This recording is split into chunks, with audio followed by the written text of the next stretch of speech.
तितकाच महत्वाचा आहे की कारण माहितीये याच बॉलवर आता मॅच आहे.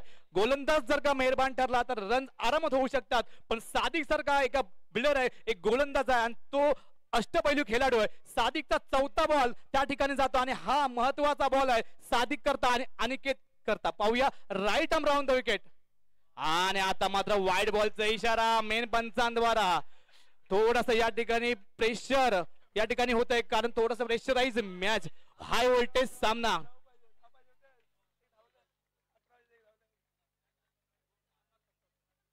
तीन चेंडू 9 धावा. सर्वांनी मॅच कडे बघायचं आहे आणि पुन्हा एकदा डाय मारतो. तेवढं चांगलं फिल्डिंग, उत्कृष्टरित्या फिल्डिंग करतो, चौकार अडवतोय. एक रन काय अडू शकत नाही. 2 चेंडू 2 चौकार, मॅच विन. हा फॉर्म्युला आता सध्या तरी फारच कडे असणार आहे. निखिल खुद करण्याचा डाय मारतो, बाउंड्री अडवतोय. एक धावांचं वादळ रोखण्यात यशस्वी होतोय का बघूया निखिल. 2 बॉल मध्ये 2 चौकारांची गरज आहे आणि